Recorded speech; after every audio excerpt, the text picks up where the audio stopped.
It's my pleasure to present to you the chairman of the Division of Gerontology of the University of Michigan, our very good friend, Dr. Wilma Donahue.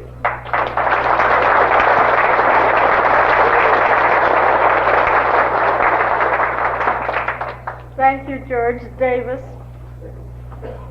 I can't help but add that George has been pretty busy keeping people out of hell, too. As some of my other compatriots have. Isn't it fun to have a 10th anniversary? Dr. Cobalt and I in 1954 went to Europe together. She went to look at the programs in the rehabilitation of disabled people, and I went to learn something about what they were doing in the field of aging. And I think the two of us began to amalgamate our interests a little bit, and I would have to confess that I was terribly interested in interesting her in aging, and if I did any proselyting, it was to make her think that it would be a good idea that she memorialized her family through Ball State College by establishing a program which would go on year after year in the field of aging. And Dr. Cusin, I remember that we even talked about the people coming, and I can recall you were very high on our list. It seems to me you're quite tardy getting here, though. It took 10 years. But in any event, we're very happy to see. At least I'm sure Nella and I both are very happy to see what has happened. There's so many things we could reminisce about, but I have to look to the future, which happens to be the 17th Annual Conference on Aging at the University of Michigan. And when Vice President Burkhardt called to ask if I would come over to Muncie for this 10th anniversary conference, I said, well, what is the topic? And he said, well, we're going to talk about the 4-generation family. I said, oh, you are? We're going to have our 17th annual conference on the family, the multi-generational family. And we are, and it's going to be on the multi-generational family, roles, relationships, and responsibilities. And so I figure that what we're doing today, Dr. Cobalt, in the 10th anniversary conference here, is to prime the pump for the 17th one at the University of Michigan. And it seems to me, after the kind of baptism that we had this morning from Mr. Tibbetts in this field, that I ought to be able to draw on all of you to come and help us with that conference. So this is an invitation, and I'm going to just take time and tell you the dates are June 29, 30, and July 1. And we'd love to have you come, and if you don't happen to be on my mailing list and get an invitation, please just write to me. And so I must say that I'm rather doubly thankful, Dr. Burkhardt, for the fact that this conference is on aging. Now, this morning, Mr. Tibbetts gave a comprehensive analysis of the multi-generation family pattern in American society. And his remarks made it evident that in spite of the valiant and almost frantic efforts being made to help older people live alone or in independent status in congregate living arrangements, multi-generation families sharing the same roof are not likely to disappear in the foreseeable future. My assignment is to examine what it means to the older individual to be a member of a 4-generation family, living together as a single household, and to assess what interpersonal satisfactions and conflicts can be expected. The purpose will be to get a clearer picture of multi-generational family life and what families and communities have to cope with in their attempts to promote successful family life for old people. If you've tried to search out definite studies made on 4-generation families, you'll find, as I did, that objective investigations are practically non-existent. The 3-generation family has come in for a little more attention, but most of these 3-generation studies have been concerned with the effects of the presence of the grandparents on the behavior of their grandchildren. Very little attention has been given to the problems of the grandparents themselves. Professor Arthur Blum of Western Reserve University, when he was confronted with the need to discuss the four-generation family, reported that he found himself like the proverbial rat in a maze trying to make some order out of chaos without the help of the roadmaps of research and systematic study.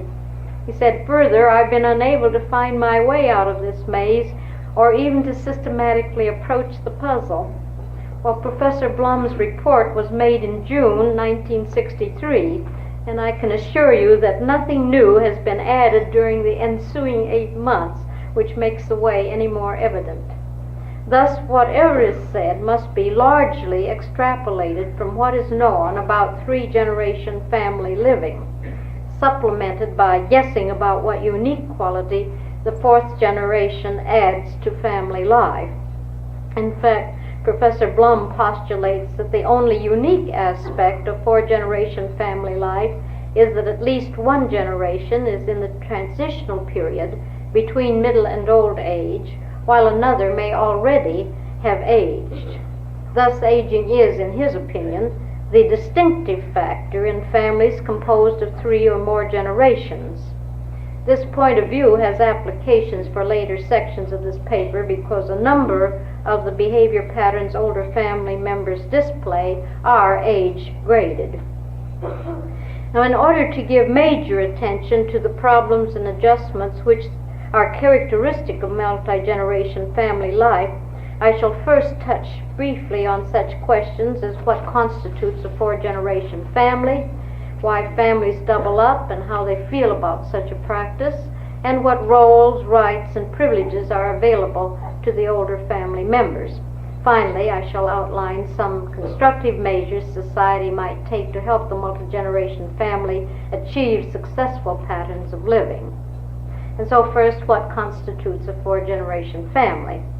The census designations, which Dr. Tibbetts used this morning for family data, list a four-generation family group as being made up of a grandparent, that would be generation 1, a parent couple, generation 2, an adult child or couple, which would be generation 3, and grandchildren, which are of course the fourth generation.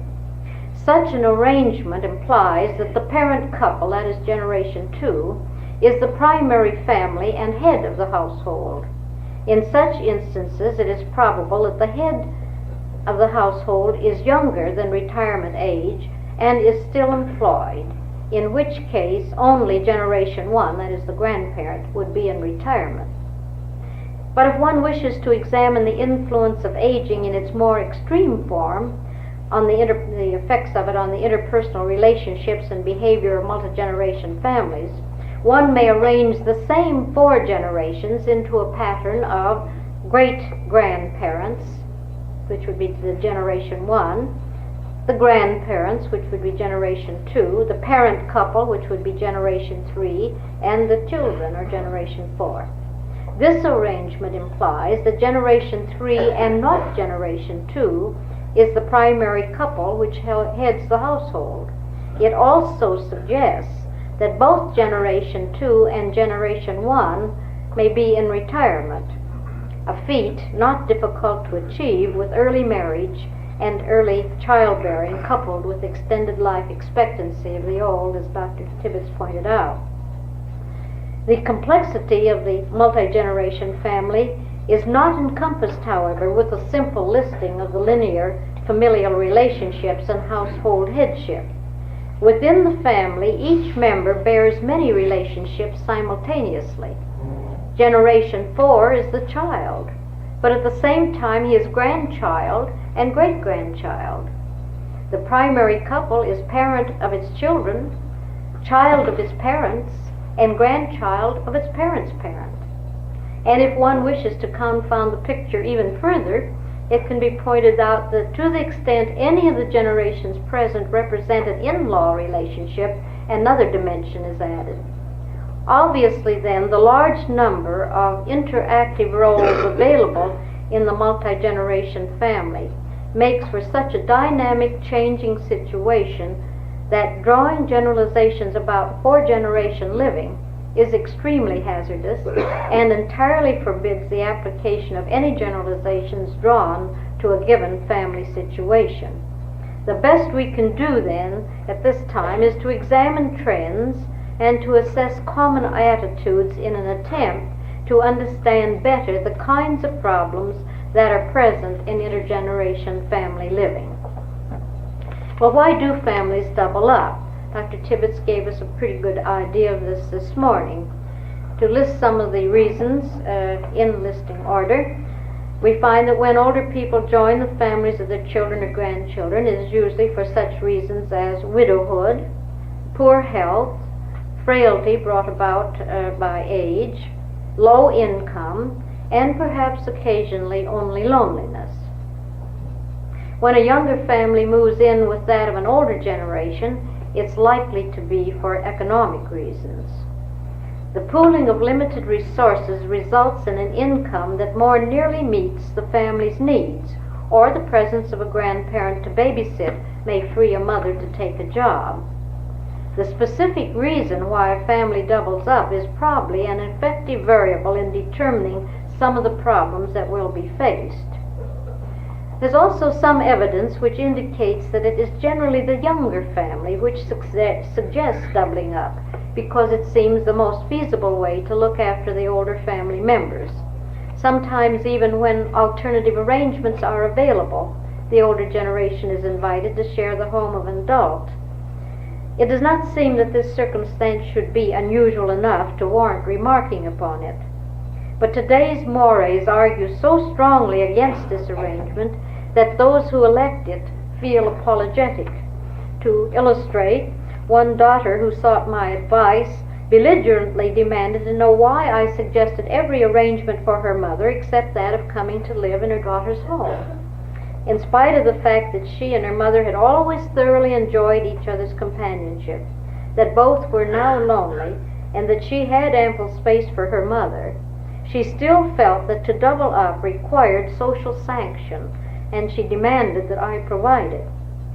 I think the moral or the principle here is that perhaps too much social support has been withdrawn from the multi-generation family as an acceptable pattern. At least, I believe it's a point to be re-examined. There is about a 50-50 chance that the several generations will approve doubling up of families. Rural families and the lower socioeconomic families are more favorable to the arrangement than are the urban and more affluent ones. Those who disapprove give as their reasons the belief that young families should be alone, that the views and aims of the several generations are too different for compatibility, and that old people require a quiet life. Well, if they do double up, what are the roles that are available to the older members? Family integration is effective when there is a combination of consensus of the members as to domestic values and a lack of interpersonal role tension among the members. Now, Strive defines a role as composed of behavioral patterns which a person is expected to play in any relationship. In the modern multi-generation family, roles and common domestic values are rather obscure, especially when compared to the pre-industrial family system of earlier times. The family roles that are open to the grandparent generation in the modern family seem to be only those of household helper, babysitter, and perhaps handyman. These roles may be essential, however, to families which are making strong efforts to earn more and gain a higher social status. Strive learned in his family studies that the older generation are as fully imbued with an achievement orientation as their children, and expect and enjoy interfamilial relationships which allow for the possibility that children may exceed their parents in accomplishing some of the more importantly valued goals in American society. Now that's the roles of the grandparent. The roles of the great-grandparent generation are probably even more dilute. Albrecht found that while the grandparent role was a highly valued one, it did not entail having responsibility for grandchildren. She found no evidence that either the grandparent or the great-grandparent coveted such responsibility. Well, I'd like now to turn to the questions of adjustment and conflicts and examine these with a little more detail.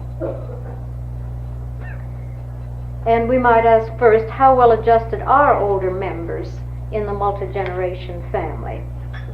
The problems of adjustment faced by older people when they give up their independent living arrangements and go to live in someone else's home with the attendant loss in status and authority has engaged the interest of a number of investigators. And from their studies we learn that good adjustment of the older generations in the family is associated with such things as good health, presence of spouses, economic security, and membership in a rural rather than an urban family. If the older generations remain in their own homes and their children come to live with them, the adjustment of the older persons is better than when the reverse situation obtains. It is also worth noting, I think, that since the daughter's home is generally the one which the older person joins, women living in the daughter's home are better adjusted than the men. It has been suggested that since the women in the family spend more of their time together than the men, the family relationships are no doubt more harmonious as a rule when a mother and her daughter live together. One, of course, might include the great-grandmother generation in this generalization. Now, to discuss some of the sources of conflict in four-generation living. While most families manage to provide a situation in which the older members can achieve a reasonable level of adjustment, the arrangement is generally not completely satisfactory. At least in one study of older family members, these older people rated happiness as the lowest of all factors measured which are related to their adjustment. The importance of such a circumstance is enhanced when one realizes that the older people become, the more restricted are their interpersonal relationships to the family group in which they live. If they do not find happiness there, it is unlikely that they will have alternative sources upon which to draw. Thus, an analysis of some of the conflict-producing circumstances is one path to learning how to assure greater happiness of all generations within the family. One source of problems lies in the span of time encompassed by the lives of four generations.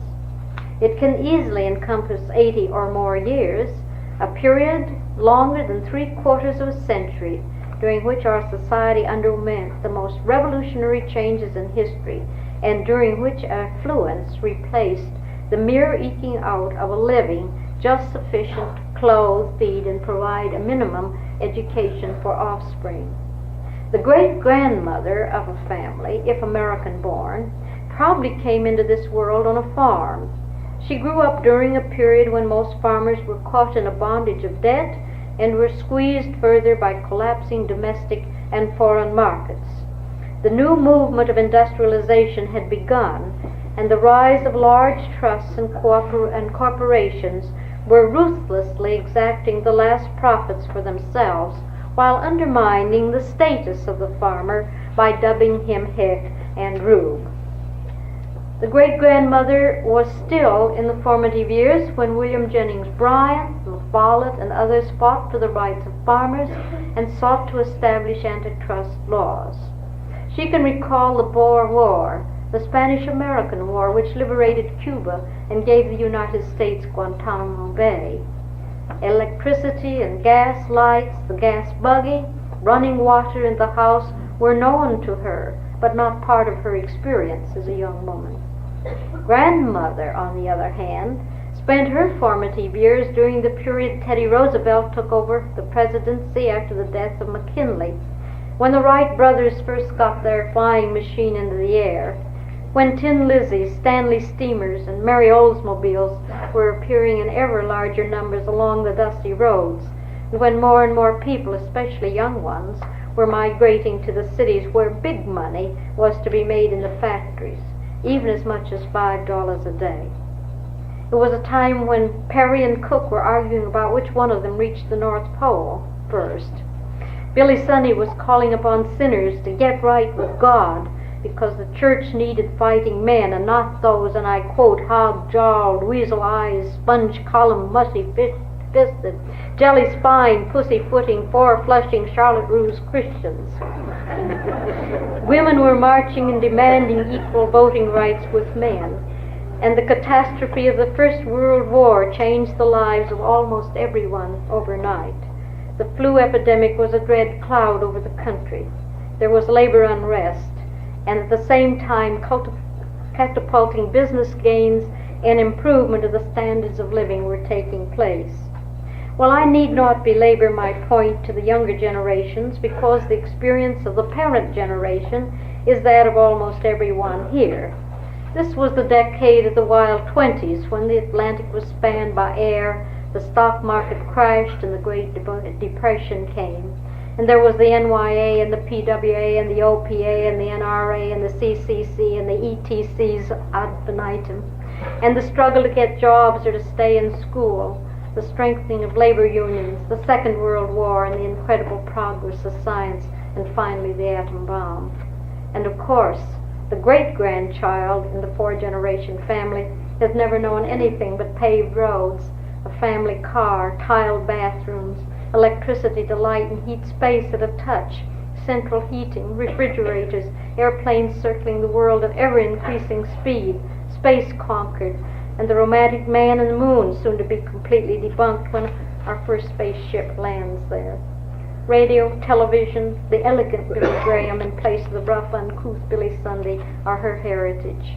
Her fears include the question of whether she'll be accepted in a college, whether automation will cheat her out of a job if she does prepare for one, whether annihilation by nuclear bombs is imminent, and whether it's safe to walk alone on the street at night.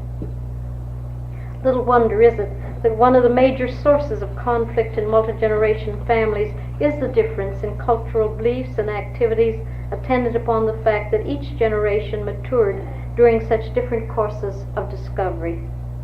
The generations cannot easily communicate meaningfully with one another.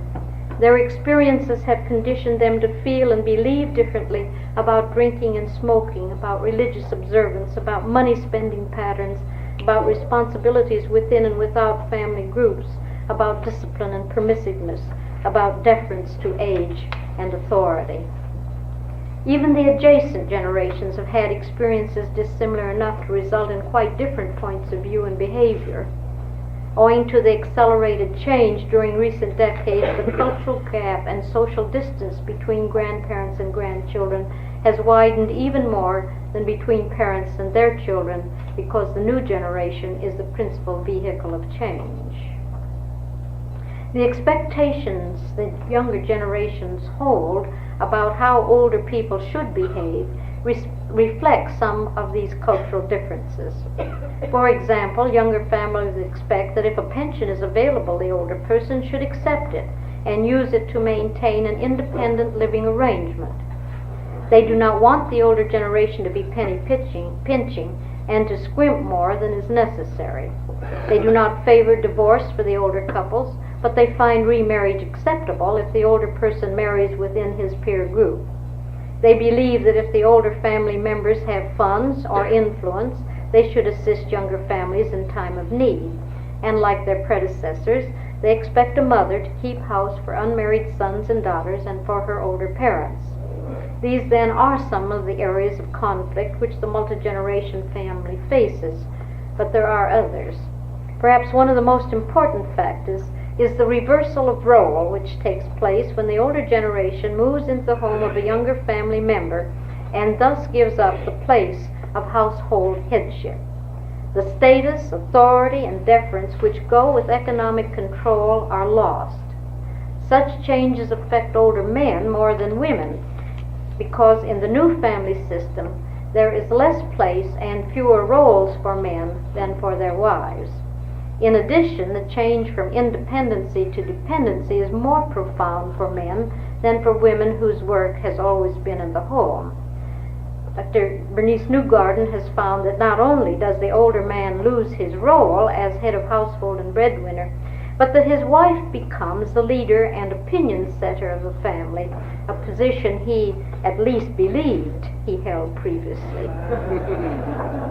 Strangely, the favored role for the older generation, that of grandparenthood, is also a source of family conflict.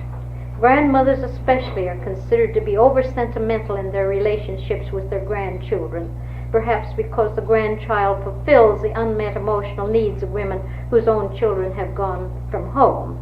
Or perhaps the expression of excessive love by grandmothers is an attempt to assuage guilt feelings resulting from previous neglect of their own children.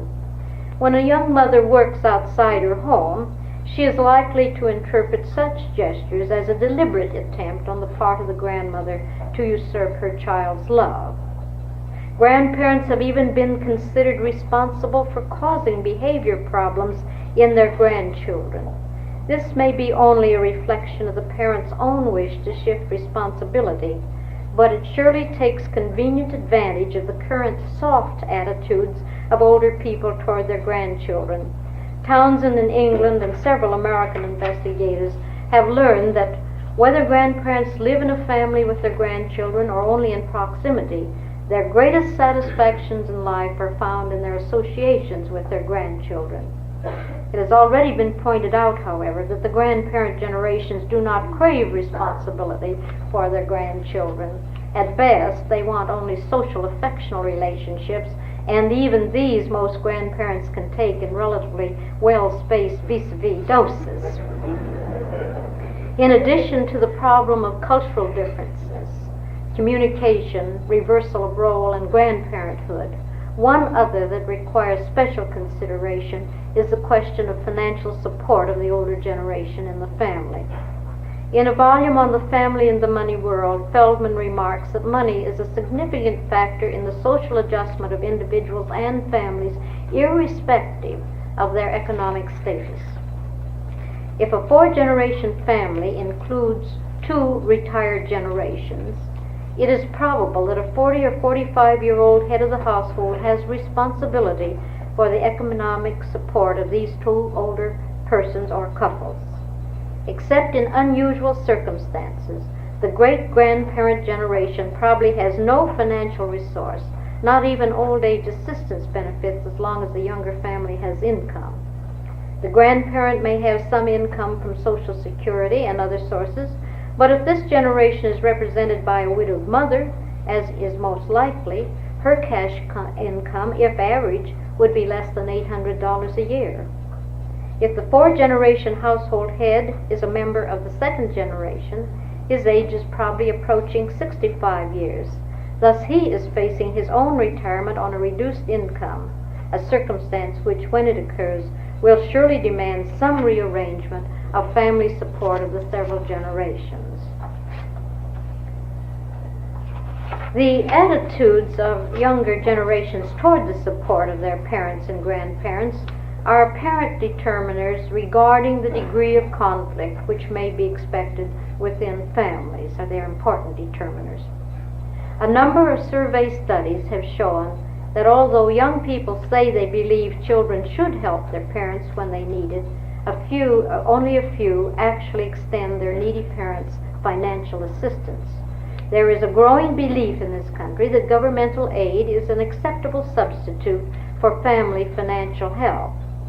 In one study recently reported, in which a large proportion of adult children expressed their belief that it is the children's responsibility to support their needy parents, the investigator observed that it is doubtful that these children would go so far as to take the position that family responsibility should be substituted for such government insurance programs as Social Security. Even when adult children feel they should take responsibility, other values compete with that of the care of parents. Education and personality development of children has very high value in our society, and children therefore compete very effectively with old parents and grandparents for the resources of the intermediate generation. Added to this is the further value of the right of adults, that is the parent level of this fourth generation, to fulfill their individual needs and interests. These competing values tend to fall into a hierarchy in which care of the old parents has less rank than child training or adult personality fulfillment.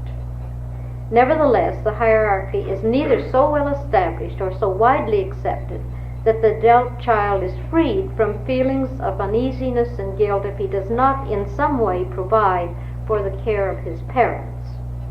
One may surmise, I think, that although older people may subscribe to the principle that the children and adults in younger families should have maximum opportunity, they at the same time may feel insecure and frustrated.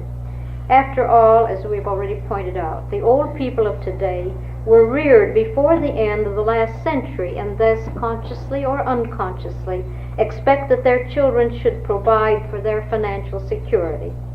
The ambivalence of both the younger and older generations, and the inconsistency between their expectations and desires, form a fertile field in which conflict can grow. Many families make equitable compromises between the demands of the several generations, but when a crisis occurs within a family which places great demand upon both financial and emotional resources, the family equilibrium may be seriously disturbed. Christopherson has analyzed the changing family relationships when a disaster strikes, such, for instance, as a serious illness of an aged family member. Initially, there is panic, but emotional relationships tend to remain good during this period. In the next phase, however, when the ill person and family are faced with a long illness of uncertain outcome and high expense, the emotional relationships begin to deteriorate. If the ill person does not completely recover, but reaches a plateau of chronicity, the family is saddled with a long period of total care at a time when its financial resources have already been drained.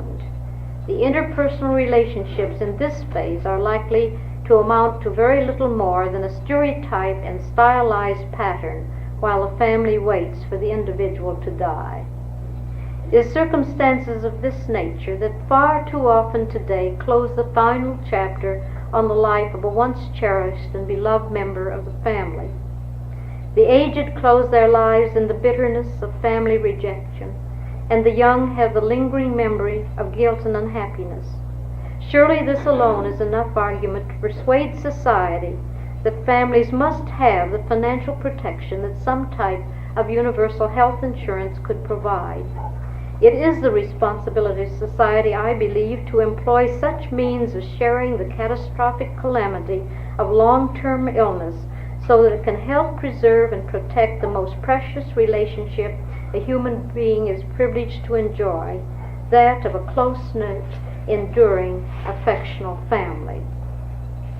Time does not allow a discussion of other areas of conflict-producing situations in family life, but a list would include such things as inadequate living arrangements and loss of privacy of the various generations, the degree of independence accorded other family members, older family members, the severity of physical handicap, and the early relationship of parents and children and grandparents. In conclusion, I would like to quote Reuben Hill's definition of a crisis-proof family. He says, and I quote, "A crisis-proof family must have agreement on its role structure, subordination of personal ambitions to family goals, satisfaction within the family obtained because it is successfully meeting the physical and emotional needs of its members, and goals toward which the family is moving collectively. Having all these, the family is adequately organized. Lacking them, the family is inadequately organized and likely to prove vulnerable to crisis-precipitating events. I promised earlier to indicate some steps families and communities can take to ensure a satisfactory and strong relationship within a multiple generation family setting. But I can do no better than recommend Professor Hill's definition of a crisis-proof family. It can give guidance to family groups interested in evaluating their own needs and planning for their future. It can serve family counselors and other social agencies by defining the goals to be achieved in their work with family groups. It can form the basis for an educational program offered formally in our secondary schools and colleges and universities. It should be transmitted through the various media of adult education. I once gave a course called Understanding Your Older Folks. My students were adults ranging in age from a couple in their early 20s who wished to marry but who were being thwarted by the demanding and jealous mother of the young man, to a woman in her late 60s who had to care for a cantankerous mother.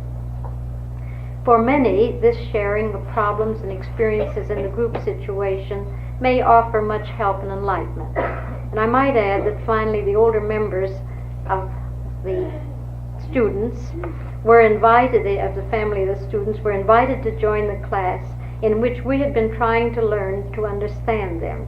And in the terms of a current television program, this was the day that was. I recommend the course and program to Ball State College as one contribution it can make to the consolidation of the achievements it has made in the field of aging during the 10 years of the Kirkpatrick Memorial Workshops on Aging. Thank you very much.